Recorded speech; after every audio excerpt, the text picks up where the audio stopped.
Pindah ke rumah baru, apalagi kalau hasil tabungan sendiri selama bertahun-tahun, pasti membuat kita bahagia dan tidak sabar untuk memulai hidup baru di sana. Tapi, gimana jadinya kalau kalian menemukan sebuah drum yang sudah tersimpan selama 30 tahun di rumah itu, dan ternyata isinya adalah mayat manusia? Saya sendiri tidak bisa membayangkan gimana takutnya si penghuni rumah baru. Tapi kasus ini rupanya pernah terjadi puluhan tahun lalu. Hari ini kita akan membahas kasus hilangnya seorang wanita selama 30 tahun yang ditemukan dalam drum.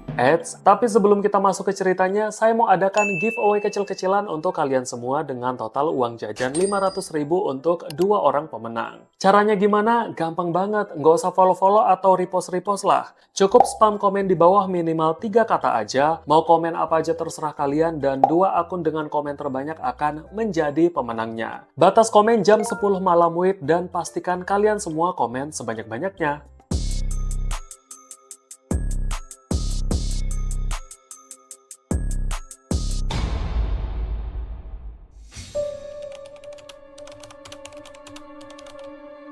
Kejadian ini bermula saat seorang pria bernama Ronald Cohen baru saja membeli sebuah rumah yang berada di 67 Forest Drive di sebuah kawasan bernama Jericho, kota New York, Amerika Serikat. Saat baru beberapa hari dia dan keluarganya tinggal di sana, tepatnya pada tanggal 2 September 1999, saat keluarga Cohen sibuk memilah barang mana yang masih bisa terpakai dan harus dibuang, dia menemukan sebuah drum di kolong rumah, tepatnya di bawah tangga. Saat dia merangkak ke dalam kolong untuk mengeluarkan drumnya, ternyata dia kesulitan sebab drum itu sangat berat. Dengan bantuan tetangganya, Ronald mengangkut drum itu ke pinggir jalan raya dan diletakkan di sebuah tong sampah agar nantinya bisa diambil oleh petugas kebersihan. Tapi setelah beberapa kali petugas kebersihan mengambil sampah keluarga Cohen, rupanya drum itu tetap ada di situ. Dan ditemukanlah catatan yang tertempel di drum itu dari petugas kebersihan.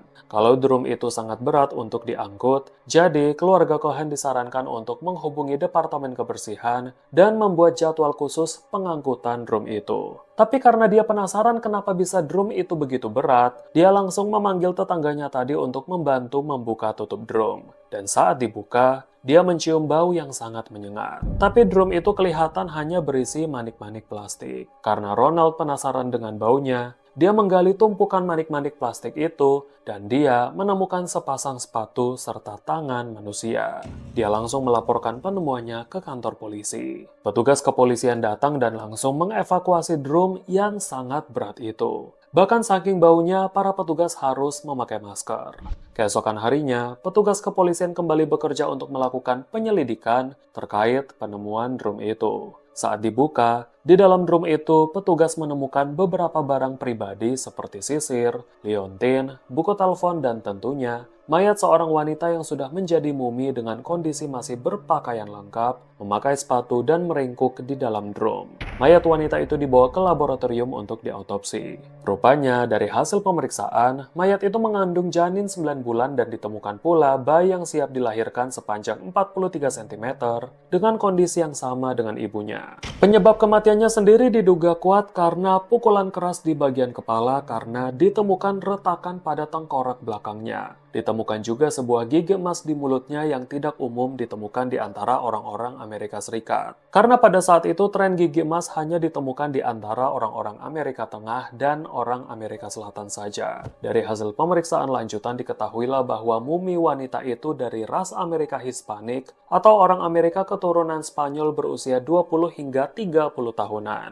Tugas polisi selanjutnya adalah menentukan identitas sang mayat wanita. Dari pemeriksaan liontin itu ada sebuah nama yang tertulis sebagai Patrice, sehingga polisi mengira kalau korban bernama Patrice. Tapi setelah polisi menyelidiki identitas itu, nyatanya tidak ada nama Patrice yang pernah dilaporkan menghilang. Detektif pun fokus pada buku telepon yang ditemukan di sana. Mereka menemukan sebuah catatan bertuliskan, "Don't blame, I told you the truth." Catatan ini seolah-olah semakin menambah misteri yang tersimpan yang harus diungkap polisi. Sayangnya, buku telepon itu juga lumayan rusak dan tulisan-tulisannya sulit untuk dibaca, sehingga polisi menggunakan teknologi khusus untuk membaca tulisan itu. Ternyata ada tulisan nama Reina Marokin sebagai pemilik buku telepon itu.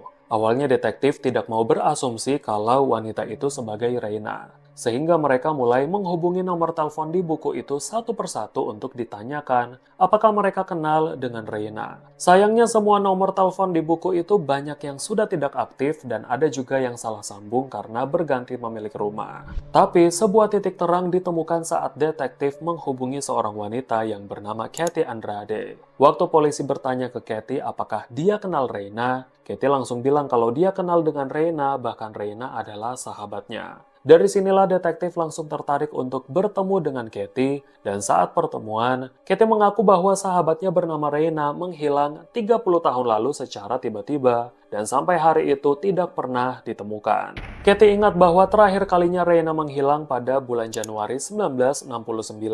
Dia bilang sebelum Reina menghilang, Reina sempat menelponnya sambil menangis karena sangat tertekan dan frustasi sebab dia hamil besar dan ayah dari bayi yang dikandungnya tidak mau bertanggung jawab. Tapi Reina tidak bilang pada Kathy siapa ayah dari bayi yang dikandungnya. Itu sebabnya Kathy pergi ke apartemen Reina karena dia khawatir. Tapi Reina sudah tidak ada di sana. Kathy sempat menunggu Reina beberapa jam di luar apartemennya, tapi Reina tak kunjung pulang. Hingga akhirnya dia sudah tidak tahu lagi keberadaannya. Sebenarnya Kathy pernah melaporkan hilangnya Reina ke polisi, tapi polisi bilang kalau mungkin saja Reina sudah kembali ke El Salvador tanpa memberitahu siapapun. Karena hal itu memang umum terjadi saat imigran kembali ke negara asalnya diam-diam.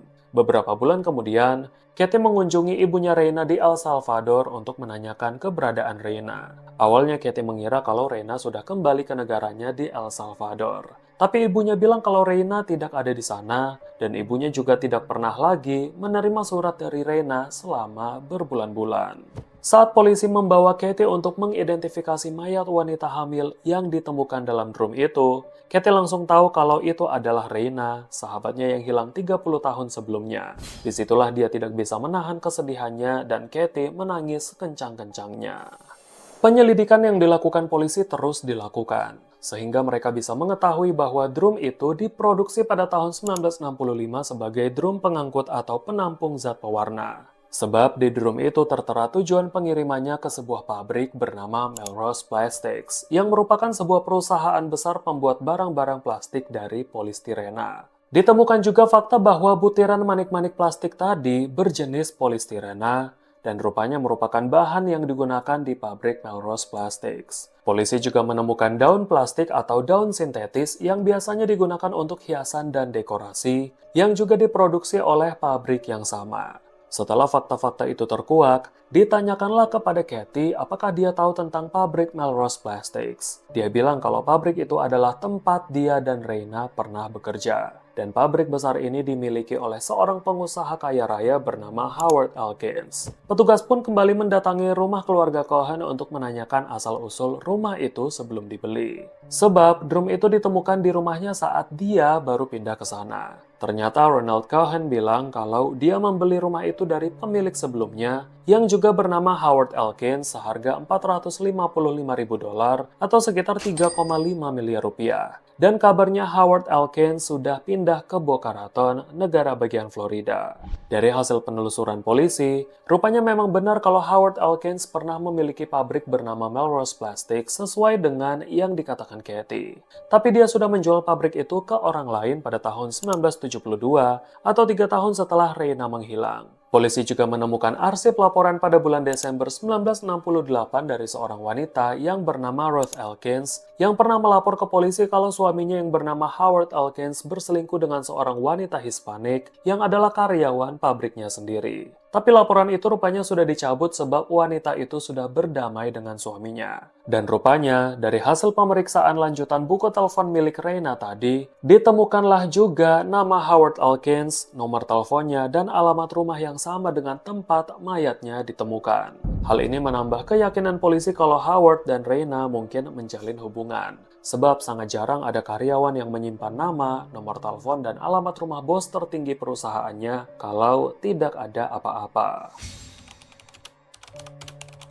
Setelah menelusuri tempat tinggal baru Howard Elkins di kota Boca Raton, polisi mendatangi rumahnya di sana dan bertemu langsung dengan Howard. Saat itu dia berusia 71 tahun dan sudah menikmati masa tuanya. Polisi pun menanyakan pada Howard apakah dia mengenal wanita yang ditemukan dalam drum itu. Rupanya Howard bilang kalau dia tidak mengenal wanita itu dan tidak ada hubungannya dengan kematiannya. Waktu polisi menunjukkan arsip laporan istrinya pada tahun 1968 tentang perselingkuhannya, dia mengaku kalau memang istrinya lah yang melapor dan dia juga mengaku memang pernah berselingkuh di tahun itu. Tapi dia sudah lupa nama perempuan selingkuhannya dan tidak tahu lagi keberadaannya. Saat polisi menunjukkan buku telepon Reina yang berisi nama lengkap, nomor telepon, dan alamat rumah Howard, dia langsung mengalihkan pembicaraan dan mengusir petugas dari sana. Beberapa hari kemudian, petugas datang lagi ke rumah Howard hanya untuk meminta sampel DNA untuk dicocokkan dengan janin yang ada di kandungan Reina. Rupanya dia tidak terima dan kembali mengusir petugas. Akhirnya petugas mengancam Howard untuk datang kembali dengan membawa surat perintah penggeledahan. Keesokan harinya saat petugas datang kembali ke rumahnya, istrinya Howard bilang kalau suaminya tidak ada di sana. Beberapa jam lalu dia pergi dengan mobilnya entah kemana dan belum pulang ke rumah. Polisi pun menelusuri jejak keberadaan Howard dan mereka mendapatkan telepon dari seorang teman Howard yang mengabarkan bahwa Howard sudah meninggal dunia di dalam mobilnya.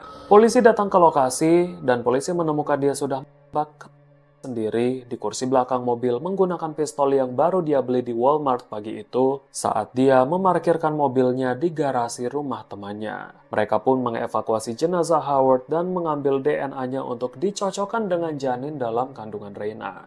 Tidak diragukan lagi bahwa DNA Howard dan janin itu cocok. Akhirnya polisi berhasil memecahkan kasus hilangnya Reina selama 30 tahun lamanya. Salah satu detektif kemudian memberanikan diri untuk pergi ke El Salvador dan mendatangi ibunya Reina yang bernama Margarita Reina Marroquin yang masih menunggu kabar putrinya selama 30 tahun. Ibunya dikabari tentang penemuan jenazah putrinya dan dengan sabar dia mengikhlaskan kepergian putrinya. Akhirnya jenazah Reina dibawa kembali ke El Salvador dan dimakamkan. Pada tahun 2012, Margarita, ibunya Reina yang sudah berusia 98 tahun juga meninggal dunia dan jenazahnya dimakamkan di samping makam Reina. Sebenarnya siapa Reina Marroquin? Kenapa dirinya bisa sampai ke New York dan hidupnya berakhir tragis tanpa diketahui kabarnya selama 30 tahun? Wanita yang ditemukan sudah menjadi mumi dalam drum itu bernama lengkap Reina Angelica Marroquin yang lahir pada tanggal 2 Desember 1941 di El Salvador, Amerika Tengah. Dia tinggal bersama ibu dan juga adik perempuannya. Dia menganggap keluarga mereka sangat bahagia meskipun mereka hidup dalam kemiskinan. Di tahun 1966 dia pernah menikah, namun dia memilih bercerai beberapa bulan kemudian setelah mengetahui suaminya punya selingkuhan dan sedang hamil anak suaminya. Akhirnya dia merasa sedih dan memutuskan untuk pergi ke Amerika Serikat agar bisa melupakan kesedihannya dan bertekad untuk mencari uang sebanyak-banyaknya agar bisa mengangkat derajat orang tuanya. Awalnya ibunya tidak setuju sebab Reina masih sangat muda dan tidak mau anak perempuannya merantau terlalu jauh. Terlebih lagi, telepon antar negara masih sangat mahal, sehingga satu-satunya alat komunikasi hanyalah berkirim surat. Tapi Reina meyakinkan ibunya kalau suatu hari nanti dia akan menjadi sukses dan bisa membawa keluarganya pindah dari sana. Akhirnya pada bulan Agustus 1966, Reina berangkat ke New York, Amerika Serikat, dan mulai bekerja sebagai pengasuh anak. Tapi tak lama kemudian dia berhenti dari pekerjaannya, dan karena menganggur dan tidak ada tempat, dia pun tinggal di rumah penampungan wanita. Karena bahasa Inggrisnya kurang lancar sebab dia hanya bisa berbahasa Spanyol, akhirnya dia mengambil kursus bahasa Inggris dan bertemu dengan seorang guru bahasa Inggris yang bernama Katie Andrade yang mengajarnya selama kursus. Reina dan Katie dengan cepat menjadi akrab karena Katie juga berasal dari El Salvador. Setelah itu Katie menerima tawaran pekerjaan di sebuah pabrik bernama Melrose Plastics yang memproduksi berbagai macam bunga plastik dan pohon artifisial untuk dekorasi. Dia pun mengajak Reina untuk melamar pekerjaan di sana juga, dan akhirnya mereka diterima dan mulai bekerja di sana sejak tahun 1967. Selama Reina bekerja di sana, pada tahun 1968, rupanya tersebarlah gosip di antara para karyawan kalau Reina berpacaran dengan pemilik pabrik bernama Howard Elkins. Sebab beberapa karyawan pernah melihat mereka bertemu di tempat lain. Tapi Katie sebagai sahabatnya tidak pernah peduli dengan gosip itu. Reina saat itu masih berusia 27 tahun sementara Howard sudah berusia 40 tahun. Hingga akhirnya Reina hamil dan beberapa karyawan menyadari kalau perutnya Reina membesar. Akhirnya Reina menceritakan kehamilannya pada Katie dan sempat membuat Katie kaget. Tapi Reina bilang kalau pacarnya akan bertanggung jawab dan menceraikan istrinya lalu menikahi dirinya. Reina juga bilang kalau pacarnya menyewakan sebuah unit apartemen untuknya selama masa kehamilannya. Semua kebutuhannya sehari-hari juga dipenuhi dan dia dilarang untuk bekerja. Tapi Reina tidak menceritakan siapa ayah biologis dari janin yang dikandungnya. Pada suatu hari, saat usia kandungan Reina memasuki 9 bulan, Reina menagih janji pacarnya untuk segera menikahinya. Tapi tak disangka, pacarnya menolak untuk bertanggung jawab dan lebih memilih untuk tetap bersama istrinya. Dia pun menangis dan menceritakan semuanya pada Katie bahwa pacarnya tidak mau tanggung jawab. Setelah itu Reina malah menelpon Ruth, istrinya Howard, dan menceritakan perselingkuhan mereka, bahkan menceritakan kehamilannya yang besar. Disitulah Ruth marah dan pergi ke kantor polisi untuk melaporkan suaminya serta berencana mengajukan cerai. Howard yang tidak terima bahwa Reina mengadu langsung menyuruh Reina untuk datang ke rumahnya. Disinilah polisi menduga bahwa saat istrinya tidak ada di rumah, Howard membunuh Reina dengan pukulan keras di kepalanya dan memasukkan tubuh Reina dan barang-barang pribadinya ke dalam drum itu. Dan diduga Howard memasukkan butiran manik-manik plastik itu agar bisa menjadi pemberat drum itu sebab dia ingin membuang drum itu ke laut. Tapi karena drum itu terlalu berat dan tidak mungkin meminta bantuan orang lain, akhirnya dia hanya menyembunyikan drum itu di kolong basement rumahnya dan dia berhasil membujuk istrinya untuk tidak mengajukan cerai. Katie yang panik atas keadaan Reina langsung mendatangi apartemennya dan sejak saat itulah Reina menghilang hingga mayatnya baru ditemukan 30 tahun kemudian. Itu saja dari saya untuk hari ini dan terima kasih sudah menonton video ini sampai habis. Jangan lupa spam komen sebanyak-banyaknya, mau komen apa aja terserah. Semoga kalian menjadi orang yang beruntung kali ini. Kita ketemu lagi di kasus-kasus seru lainnya dan sampai jumpa.